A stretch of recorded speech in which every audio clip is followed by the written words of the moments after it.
आज हम सीखते हैं कुछ नए तरीके के सवाल।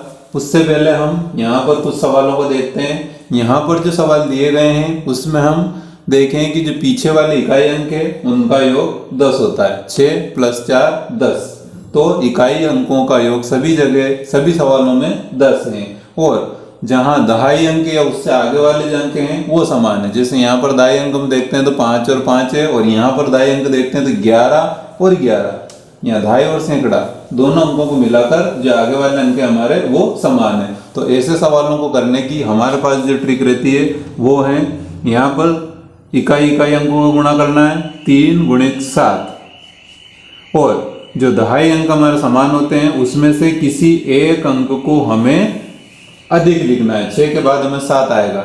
यहाँ पर हम चाहें तो 7 × 6 भी कर सकते हैं। इस प्रकार यहाँ से प्राप्त होगा हमें 7 × 3 7 के 21 और यहाँ 6 × 7 = 42। इसी प्रकार हम अगला सवाल देखते हैं। तो यहाँ पर हमें 6 का गुणा 4 में करना है तो यहाँ पर हमें प्राप्त होंगे 24 और 5 का गुणा हमें 5 में न करके 6 में तो यहाँ पर हमें प्राप्त होगा 30।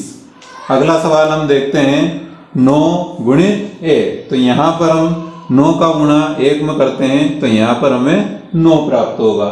लेकिन जब भी 1 और 9 का गुणा आता है तब यहाँ पर हमें 0 लगाना है क्योंकि इसके अलावा सभी जोड़ों में हमें पीछे 2 अंक प्राप्त होते हैं और इस अकेले गुणा 9 × 1 में हमें केवल 1 ही अंक प्राप्त होता है। इसलिए यहाँ पर डबल अंक करने के लिए 0 अवश्य लगाना है। अगला 8 × 7।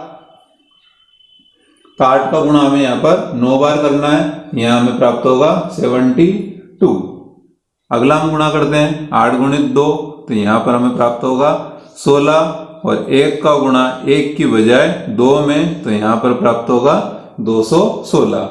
अगला 9 × 1। तो यहाँ पर भी हमारा रहेगा 09 और 2 × 3 तो यहाँ पर रहेंगे 6।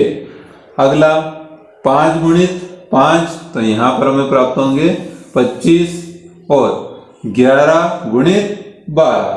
तो 11 का गुणा 12 में करना है तो हमें 11 वाली ट्रिक याद है। हम यहाँ बहुत जल्दी से कर सकते हैं। यहाँ पर हमें सबसे पहले लिखना है 2, फिर यहाँ पर हमें लिखना है 1 और इन दोनों को प्लस करके और बीच में लिखना है 3। इस प्रकार यहाँ पर प्राप्त होगा 1 3 2 132 25 हमारे आंसर है। इसके बाद हम सीखते हैं दूसरी ट्रिक। तो यहाँ पर हमें अंकों को ध्यान देना है कि इससे पहले हमने सीखा है जब इकाई अंक हमारे 10 हो और दहाई वाले या आगे वाले सभी अंक हमारे एक समान हो। यहाँ पर हमें ध्यान देना है कि हमारे इकाई अंक का योग 3 और 2 5 हो और आगे वाले अंक हमारे एक समान हो।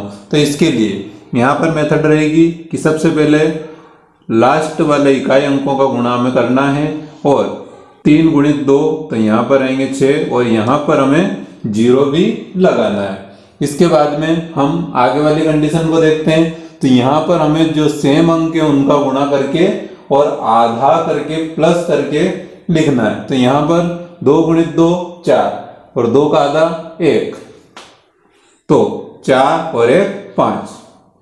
अगला यहाँ पर हमें गुणा करना है 4 एकम 4 तो यहाँ पर हमें लिखना है 0 4। इसके बाद में 4 का गुणा 4 में करेंगे 4 चौक 16 और प्लस इस 4 के हमें आधे करना है 16 और 2 18।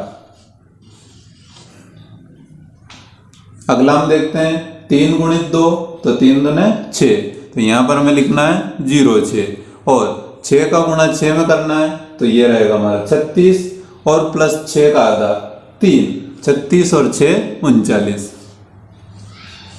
इस प्रकार जब दहाई अंक हमारा सम हो तब हमें इस प्रकार से सवाल करने। यदि हमारा दहाई अंक विषम हो तब हमारी कंडीशन सेम रहेगी। लेकिन इसको कैसे करते हैं ये देखते हैं। तो यहाँ पर 4 × 1 करेंगे तो 4 एकम 4। यहाँ पर हमें 0 नहीं लगाना है।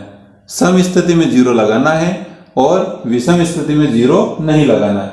अगला हम देखते हैं यहाँ पर हमें 1 का गुणा 1 में करना है तो यहाँ पर हमें 1 एकम 1 प्राप्त होगा और 1 का आधा करना है, तो आधा करने पर हमें 0.5 प्राप्त होगा, तो वो 0.5 यहाँ ऐसे ही लिखना है और 1 हमारा पहले से प्राप्त है। अगला सवाल देखते हैं, 3 गुणित 2, तो यहाँ पर हमें प्राप्त होगा 6।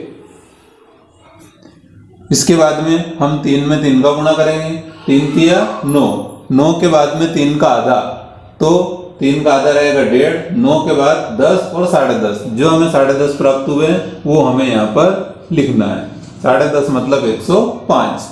अगला 3 का गुणा 2 में करेंगे, तो यहाँ पर हमें प्राप्त होंगे 6।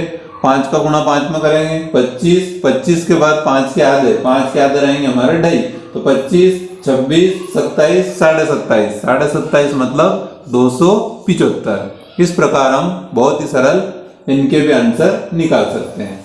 इसके बाद हम देखते हैं, हमने जो पहले देखे थे कि इकाई अंकों का योग 10 हो और दहाई अंक या उससे आगे के अंक हमारे बराबर हो। अब हम उसका विलोम करते हैं। यहाँ पर आप ध्यान से देखते हैं तो जो हमारे इकाई अंक हैं वो हमारी संख्या एक समान है, और जो हमारी दहाई अंक हैं वो हमारे उनके अंकों का योग 10 है। अर्थात हमने जो पहले सवाल किए हैं उन सभी सवालों का ये विलोम है। तो इस प्रकार की कंडीशन में हम यहाँ पर आंसर लाएंगे, तो उसके लिए हमें सबसे पहले दहाई अंकों का गुणा करना है और जो हमारा इकाई अंक है वो प्लस करना है और फिर इकाई अंकों का गुणा करना है। तो यहाँ पर 6 में 6 का गुणा करें तो यहाँ पर हमें प्राप्त होंगे 36, और 7 का गुणा 3 में करने पर 21 और 6 27। अगला हम करेंगे तो यहाँ पर हमें 4 और 6 का गुणा करना है, 4 गुणित 6, और जो हमारा इकाई अंक है सेम वह हमें प्लस करना है और उसी का फिर गुणा करना है। इस प्रकार 5 का गुणा 5 में करने पर हमें प्राप्त होंगे 25, और यहाँ पर 24 और 5 जोड़ने पर हमारे रहेंगे 29। अगला सवाल देखते हैं, तो यहाँ पर हमें गुणा करना है, 1 का गुणा करेंगे 9 में और प्लस करेंगे हम 8, और 8 में 8 का गुणा, तो 8 का 8 में गुणा करने पर हमें प्राप्त होगा 64। यहाँ पर 9 एकम 9 और 8 जोड़ेंगे तो ये हमें प्राप्त होंगे 17। अगला हम देखते हैं 8 गुणित 2 प्लस 1, और यहाँ पर 1 में 1 का गुणा करेंगे, तो 1 में 1 का गुणा करने पर क्योंकि 100 के आसपास वाली संख्या है इसलिए हमें यहाँ 2 अंक रखने हैं। यहाँ पर हमें 1 प्राप्त होगा तो हमें यहाँ लिखना है 0 1, क्योंकि बेस यहाँ पर 100 रहेगा, और 8 का गुणा 2 में करेंगे 16, 16 और 1 17। अगला हमारा रहेगा 9 गुणित 1 या 1 गुणित 9, और समान संख्याओं को प्लस करके और समान संख्याओं का हमें गुणा करना है। तो 2 में 2 का गुणा करेंगे 4, तो हम यहाँ लिखेंगे 0,4, क्योंकि ये बेस 100 92, तो ये यहाँ पर 2 अंक, ये भी 2 अंक, तो ये बेस 100 के पास में आएंगे, इसलिए आधार इनका 100 रहेगा। अगला 9 एकम 9 और 2 11। आखिरी सवाल 4 गुणित 6 प्लस 3 और समान संख्याओं को हमें गुणा करना है। तो यहाँ पर 3 में 3 का गुणा करेंगे 9, इसके बाद में 6 का गुणा 4 में 24, 24 और 3 27। इस प्रकार बड़ी आसानी से इनको भी हम सॉल्व कर सकते हैं।